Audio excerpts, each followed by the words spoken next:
Muslim dirahmati Allah. Jadi kami mendengar Ishaq ibn Ibrahim al-Hanzali yaqul, berkata, qala liyal amir Abdullah ibn Tahir, berkata kepadaku amir, yaitu gubernur Abdullah ibn Tahir, ya Abu Yaqub, wahai Abu Yaqub, yani Ishaq bin Rahuyah kunyahnya Abu Yaqub, hadzal hadis alladhi tarwihi an Rasulillah sallallahu alaihi wasallam, ini hadis yang engkau riwayatkan dari Rasulullah sallallahu alaihi wasallam, yanzilu rabbuna kulla lailatin ila sama'id dunya. Ini hadis yang kamu riwayatkan dari Rasulullah SAW. Allah turun setiap malam ke langit pertama. Ya tentu gubernur di masa itu kan sudah abad ketiga, Bani Abbas, Bani Abbasiyah. Abbasiyah tahunya? Ya, dulu setelah Nabi wafat ada khilafatun nubuwah 30 tahun, selesai dengan selesainya Hasan bin Ali bin Abi Talib, tanazul. Setelah itu kerajaan Allah berikan kepada siapa yang dikehendaki, maka datanglah kerajaan Bani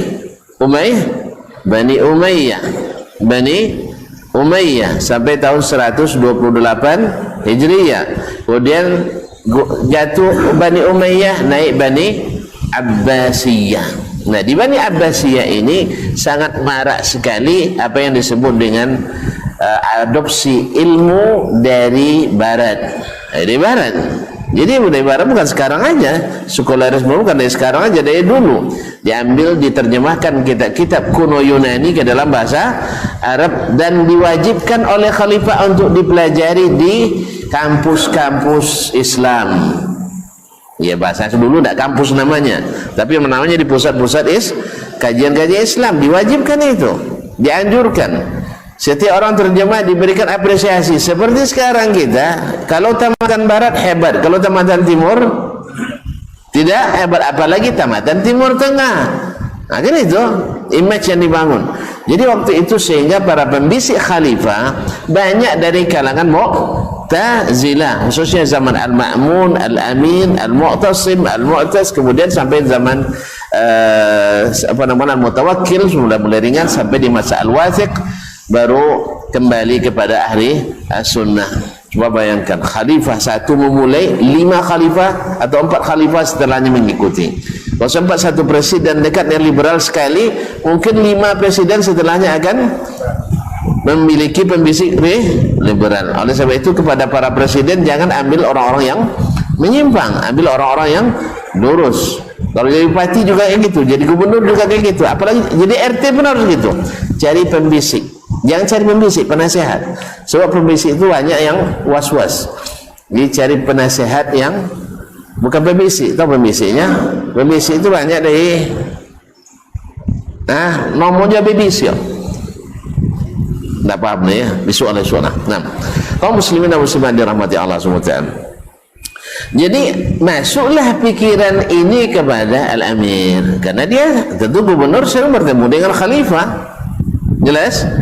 Mungkin juga ada semacam anjuran dari khalifah atau perintah dari khalifah untuk menyebarkan pemahaman itu, pemahaman akidah Mu'tazilah, karena Ahmad bin Abi Du'ad di masa itu adalah yang paling dekat dengan khalifah dan dia adalah pentolan utama mazhab Mu'tazilah.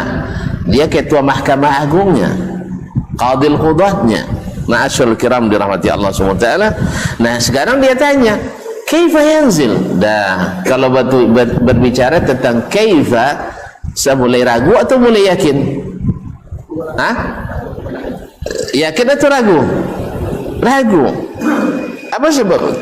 Dia mengatakan bagaimana pula? Sama sekarang misalnya orang mengatakan Ustaz Dasman ngisi Masjid Syuhada. Kaifa dzalik? Gimana pula bisa dia ngisi situ? Karena ragu, tidak mungkin. Karena orang menanyakan kaifa, bagaimana, biasanya karena ragu, nak memastikan. Kaifa dzalik? Kaifa yanzil? Bagaimana boleh dia bisa turun? Sebab apa? Sebab sudah terpatri dalam teori logikanya, bila turun artinya meninggalkan yang di atas, pindah ke tempat yang di bawah. Kan itu yang dilihatnya dari makhluk. Maka mereka juga menyamakan Allah dengan makhluk. Kalau turun berarti pindah. Padahal ini berlaku pada hukum alam. Kan hukum alam tu. Allah alam atau tidak? Allah alam atau tidak? Ya tidak. Maka menghukum Allah dengan hukum alam zalim atau tidak? Ya zalim. Salah apa keliru? Sama. Salah dan keliru. Makanya disitulah mereka mengatakan bagaimana perlu turunnya. Sebab yang namanya turun mesti meninggalkan yang di atas ke pindah ke yang di bawah. Kosong di atas, berisi yang di bawah. Hukum apa yang dipakai? Hukum alam. Allah alam atau tidak? Ya tidak. Berarti salah hukum. Salah hukum atau tidak? Ya salah hukum. Jelas kaum muslimin muslimat. Jadi Pak ahlul kalam, ya Mu'tazilah induknya, kemudian akar-akarnya lahir Jahmiyah, lahir Kullabiyah, lahir Asy'ariyah, lahir Maturidiyah, lahir nanti Dasmaniyah.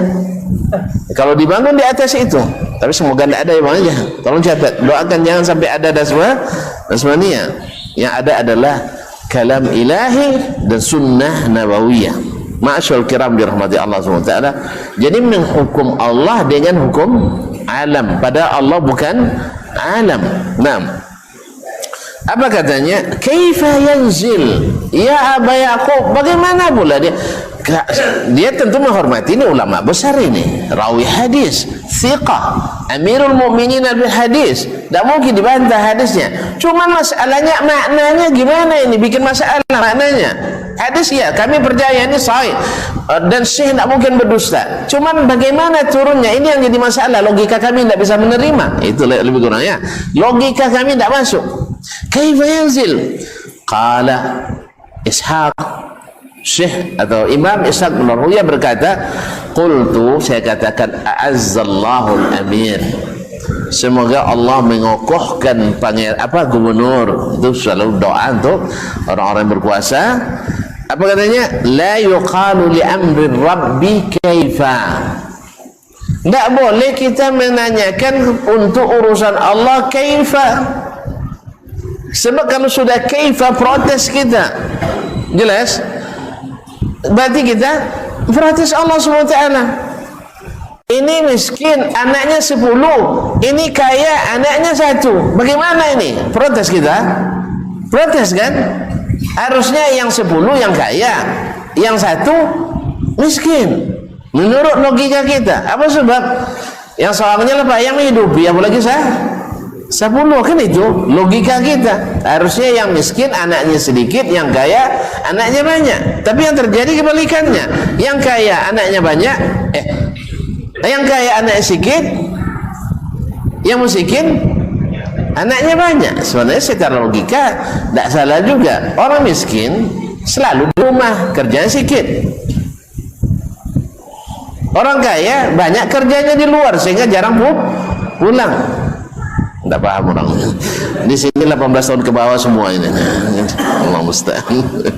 Kaum muslimin muslimin pahamnya dah. Alhamdulillah. Ini dulu ada ya apa namanya debat-debat ketek, debat-debat kecil antara mahasiswa kami dengan kita. Bukan debat, dialog lah lebih kurang. Mana yang dulu orang Minang pada orang Acu ni. Nah, itu kan tak selesai perdebatan sebegini. Jadi debat juga tak masalah. Cuma anak-anak cerita aja. Ke iyo orang Acu lebih tuanya. Apa dia banyak orang Minang? Jadi itu jawab pertanyaan logika tu jawabannya logika juga. Nya bila ada yang namanya anak lebih sedikit daripada orang tua. Hah? Mana banyak nenek pada cucu? Mana banyak ayah pada anak? Banyak anak. Alhamdulillah. Tak kasihnya mana? Banyak orang. Yang kedua ya, lagi masuk yang tadi itu. Nah, kalau di Siko, di Sumber udara dingin. Kalau di Kampar udara angin. Ya Jel ya. atau wilayah. Nah, kalau dingin udara